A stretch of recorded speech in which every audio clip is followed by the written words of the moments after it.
The drive-in. Once the site of lurid celluloid fantasies, it's now the site of an art exhibition. And yet, it's the search for closure rather than culture that brings the champion of light here.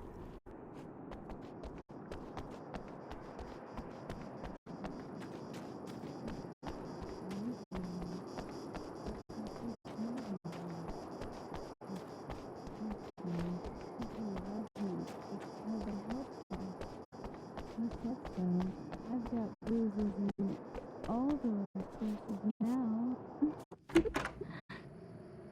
Oh, it's you. That's fantastic. Are you okay? Go away. No, I want you. But you'll get angry if you're here, so you gotta go. You know I'll do what you want. Okay. I love you so much. Did you know that love hurts? Are you gonna hurt me now? 'Cause you should. Lady, you got darkness on the brain. I think I can help you if I can get the lights on in here. You can't turn the power back on. It's not allowed. You said. So, where shouldn't I go so I don't turn the power back on accidentally? It's the big building on the other side of the drive-in, but it's locked. Where's the key? Just so that I know to avoid it. It's on the wall next to the cash register. But you can't. You can't. Don't be bad. Hey, no problem. I'm just gonna go do some other stuff. Scout's honor.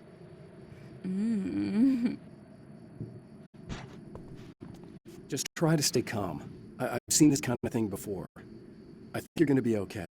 Why is it so hard to think? You've been touched by darkness. I'm hoping it's not permanent. Remember when you were here before, and you kissed me, and then everything got all dark? That was the best. Listen, this is very important. Where did I go? Can you tell me that? Baby, you don't need to go anywhere. You're here now, and you're in my head. You should be in me. You should touch me again. Not with a 10-foot pole, lady. Hey, just in case there's a part of you in there that's freaking out right now, it's not your fault.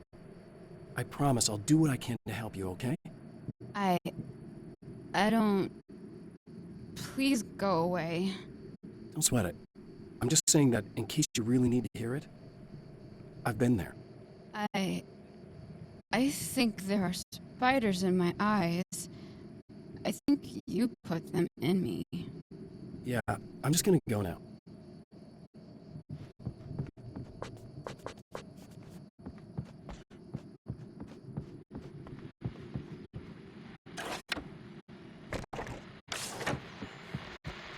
And we're back with Old Gods of Asgard and their manager, Barry Wheeler.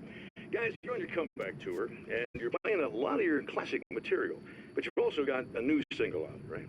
How'd that come about? Was it hard to go back into the studio after such a long time? Are you kidding me? They were chomping at the bit. They were just itching to stretch those creative muscles. Now, it had been a while because, they spent a lot of time in, Retirement. We were retired. We were? Yeah. No. We were at the lodge, and We escaped. We were at the retirement, retirement thing. Yeah. So, really, once we got in the studio, things started happening. Now, the music has changed a little bit, and the boys were a little rusty, so it took us a while to find the right gear. But hey, once we got going, whew, boy, they kicked ass. And it's an awesome song. It's called Balance Slays the Demon, and seriously, I think it's their finest work. And hey, I should know, I produced it. Oh, really? I didn't know you were a producer. Well, this was my first time. I mean, they needed a little bit of guidance, you know what I mean? Don't get me wrong, these guys are the best. But it's the 21st century, man. Things just sound a little different these days. So, I kind of stepped in there, helped them make it sound all cool, kind of jazzed it up. That sounds like a challenge. Oh, no, it was really easy, man. I was just, hey, give it a little zing, you know? Let's take it to another level so it really rips. Let's just throw some really sweet synths in, like that, you know, just kicked it up a notch, but it's totally old gods. Well, listeners, you can judge for yourselves. Here's Old Gods of Asgard, and Balance slays the demon. Oh, yeah!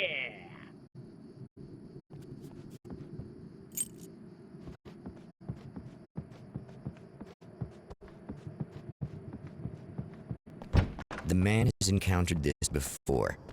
People whose integrity has been suborned by the insidious touch of the darkness. He has experienced it himself, but merciful light burned away the darkness in his brain. Not good.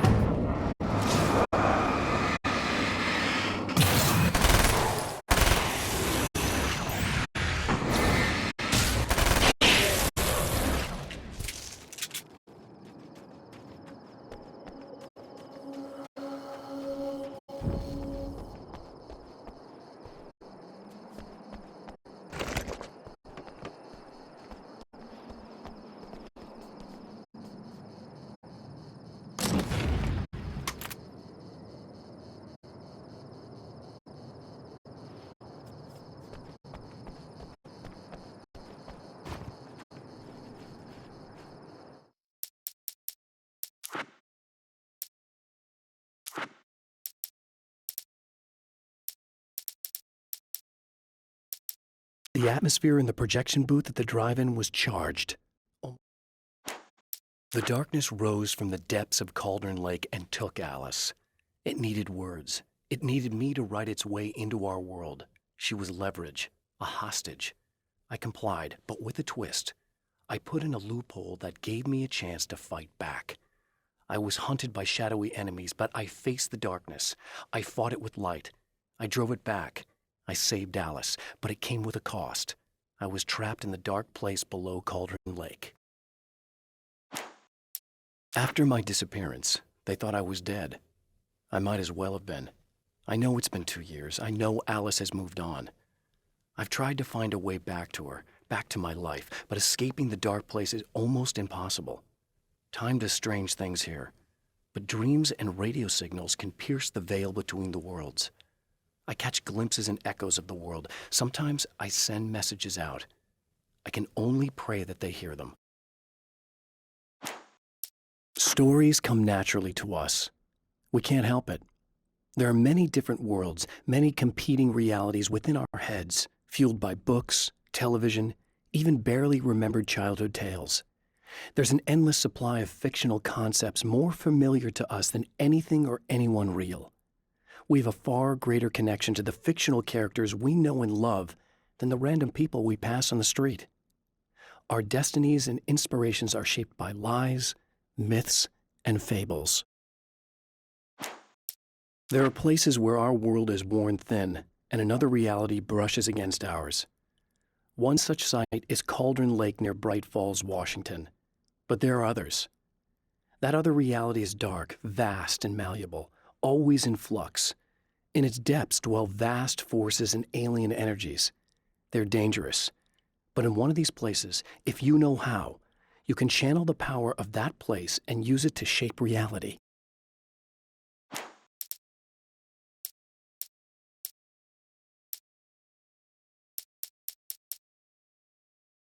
The Taken may well be the tool the darkness favors over any other. At some point, they used to be human, but whatever humanity they once had is long gone. Now they're just shells covered and filled by darkness. The Taken Mr. throws at me are more grotesque and varied than the ones I first encountered in Bright Falls. But I know how to deal with them. I'd be lying if I said they don't frighten me. But I've survived worse. I can't let them stop me. When Dr. Rachel Meadows got the call from Michael, telling her to hurry to the observatory, she didn't waste any time. It had been a nice party. She'd had a good time, but her social life would always play second fiddle to the mysteries of space. Michael never showed up, of course. He pulled over at the wrong rest stop. She never even thought about him at the time. The phenomenon in the sky above her was too fascinating. The film noir poster reminded me of Alex Casey, the detective's cool exterior never cracking even with the gun pointed in his face. In the back room, all the lights had been turned off, except for the lone spotlight which illuminated the bright red fire extinguisher on the wall. This act of creation is exhilarating and frightening. Subtext and symbols loom eager to take effect. Causality and consequence become domino chains that stretch into infinity. The more fundamental the change, the more unpredictable the variables become. Reality is too complex to control completely. Ordinary questions become meaningless. Who created who? What is really real? Everything is as real as everything else. You learn to let go of the things you can't control and go with the flow, or go insane. I'd found her film from the pile of containers in the back. I'd threaded it into the projector. I swallowed hard, staring at the screen, hearing her voice, the sunrise I remembered so well only moments away. And then Mr.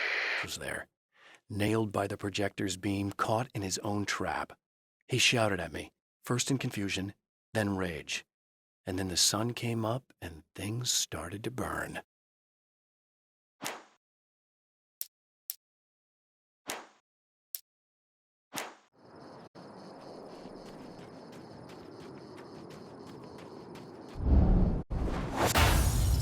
Oh, look! Mr. Hero's here! You ready to save the day?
You are gonna shit yourself when you realize what I've done.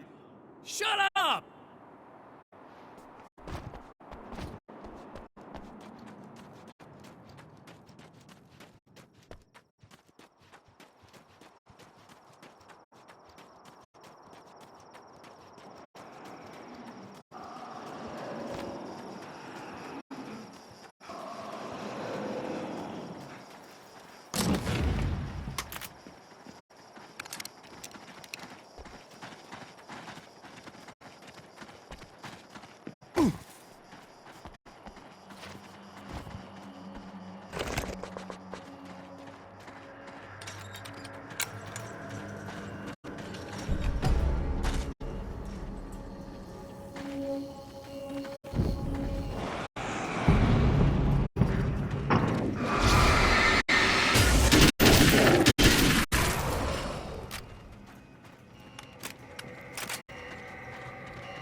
Okay. I should be able to figure this out.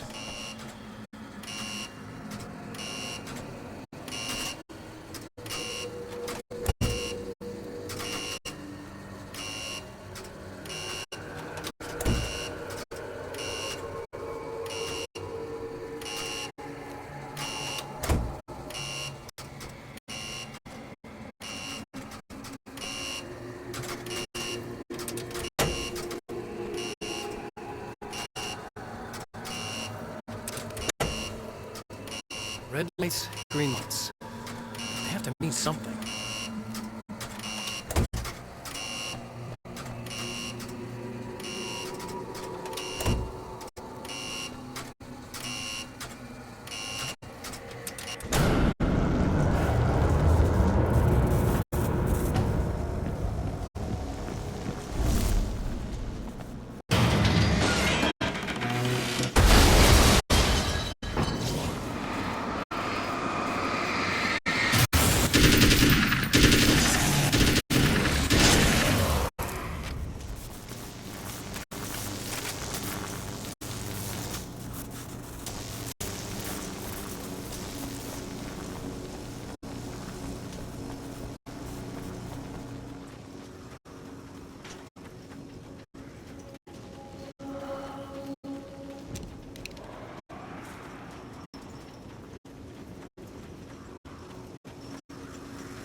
You have no idea how badly you're screwed! It's gonna be a blast to watch you find out. Don't want to get hit by those.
My writer's block got worse. I didn't sleep much anymore. My life with Alice seemed like a constant fight. I was a wreck. Alice took steps. She booked a vacation in Bright Falls, a small town in Washington. It was supposed to be a chance to break out of the cycle I was in. She didn't know about the darkness in Cauldron Lake. Alice, my wife, the best thing that ever happened to me. She smiles and the darkness lifts. For her, I've tried things I otherwise never would. I've never really minded if it's made me feel like a fool. She's a photographer, and the world she sees through her lenses is unique and beautiful. She has the vision. She sees things others don't and knows how to make them visible to everybody. She did it with me, too. She teased out things I was only vaguely aware of. She always saw me in the best possible light. It's been 2 years since I came here. Being that long without Alice breaks my heart, and I know it broke hers. I know she thinks I'm dead. How could I blame her for that? It would be a crime to pretend that she owes me anything. She took all the stupid, self-indulgent bullshit I brought into her life and still stood by me. Still loved me. It's no betrayal. But I'm a better person now than I used to be. I want to be that person with her. The car seemed to sail through the crisp mountain air in slow motion, spinning around one axis almost lazily. The moment was hypnotic. Then it struck the pipeline in a shower of sparks, the impact turning the windshield into a burst of safety glass. As it hit the ground, I snapped out of my reverie.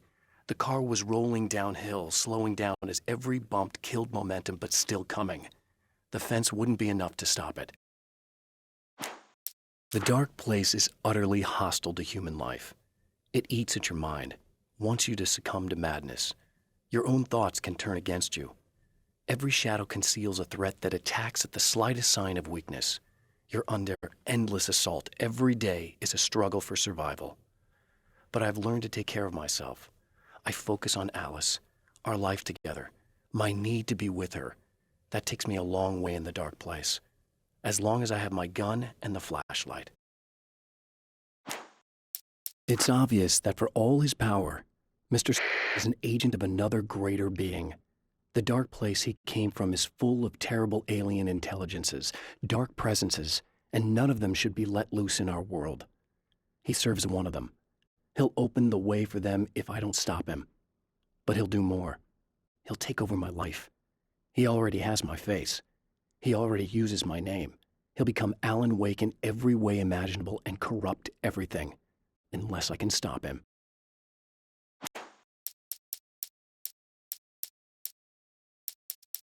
To change the world, you must craft a blueprint for the new reality. Any work of art will do, as long as it's a genuine act of creation. That's what the energies of the dark place respond to. The results may be subtle and perplexing, or far-ranging and momentous.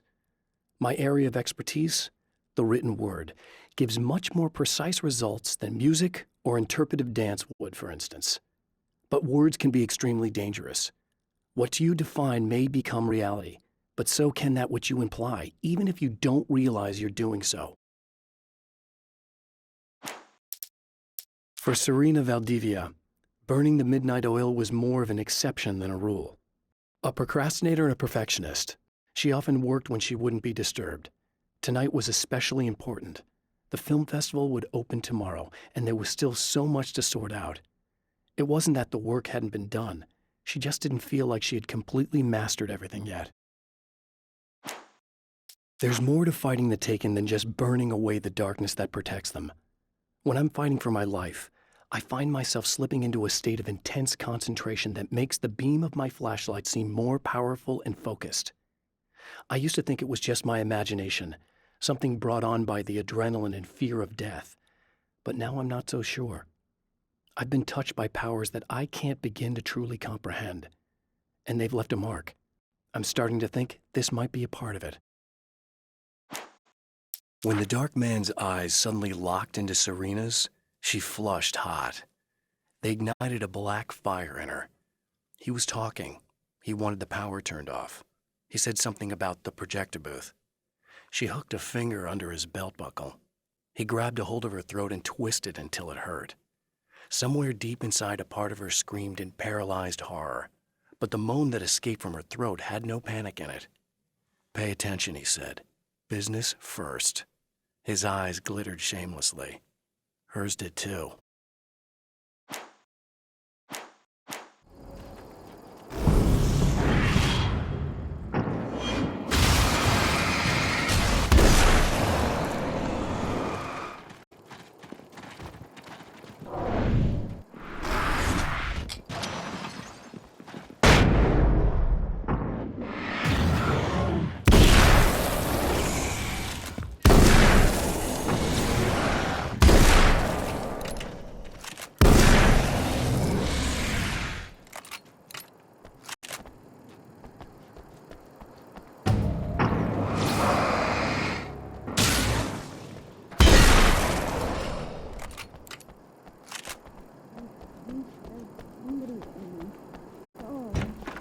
It's nice. It's so nice in the dark.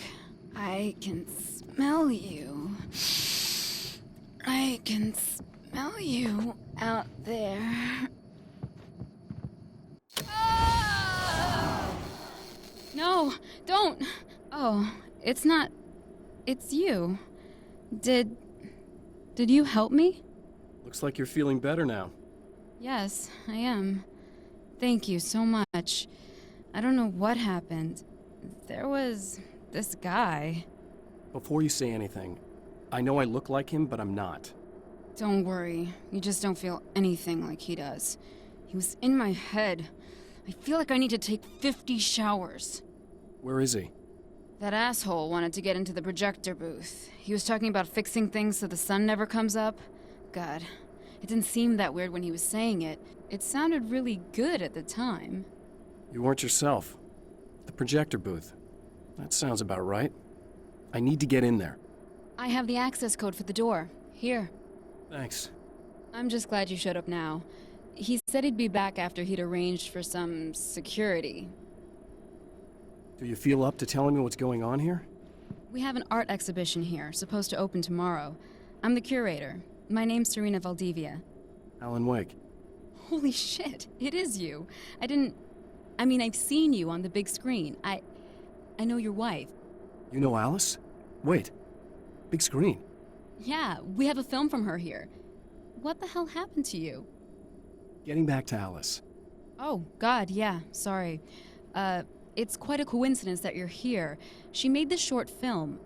She shot it years ago. You're in it. It's a part of the exhibition. I'm in a film?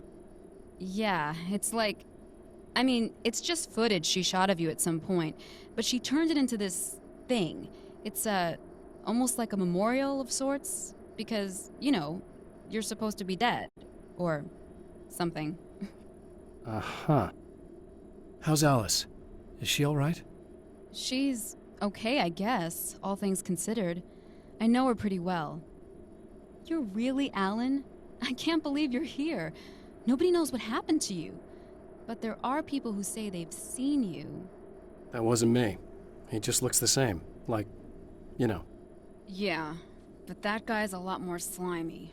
The thought of him makes me... I hate him, but there's something about him, this... God, he's so creepy. Anyway, you're not like him. At all. I hope you can stop him.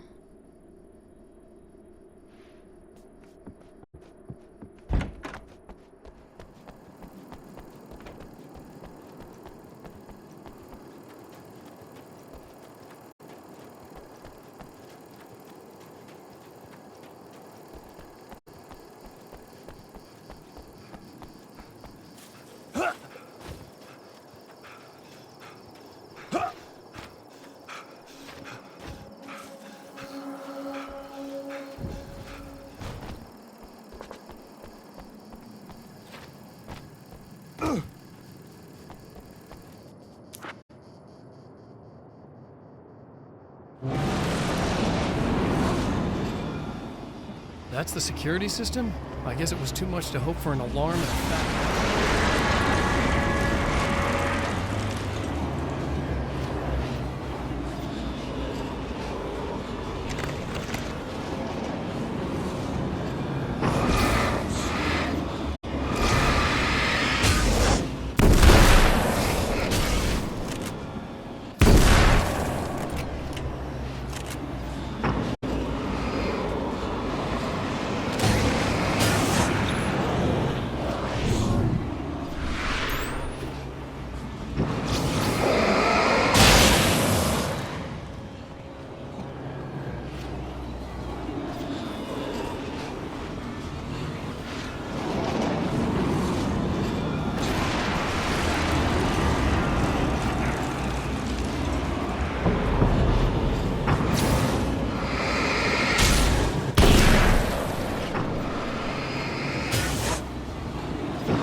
The Champion of Light can feel the fragment of the signal in his pocket, the weapon that can change what will be.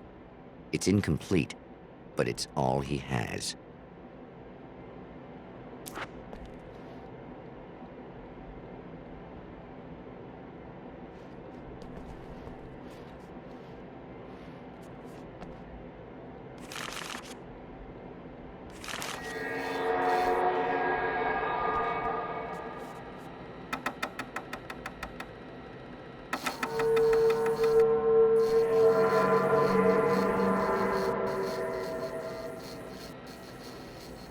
Oh, hell, this isn't going right.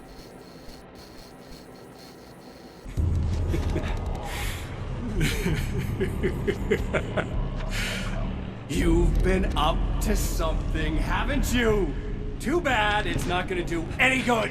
I'm a better you than you ever will be, and I've got all the time in the world. Everything you've got's going to be mine. Your life. Your wife!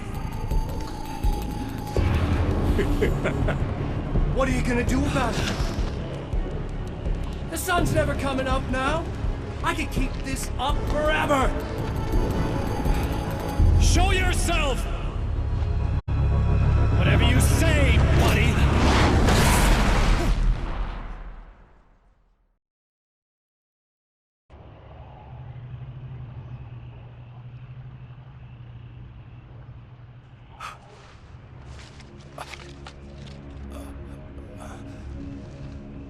The rush of darkness is unstoppable.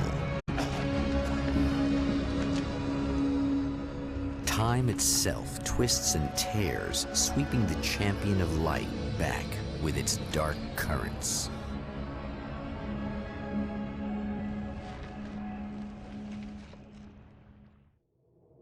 Again, he enters the world, but now he sees the trap for what it is, a maze that loops back into itself.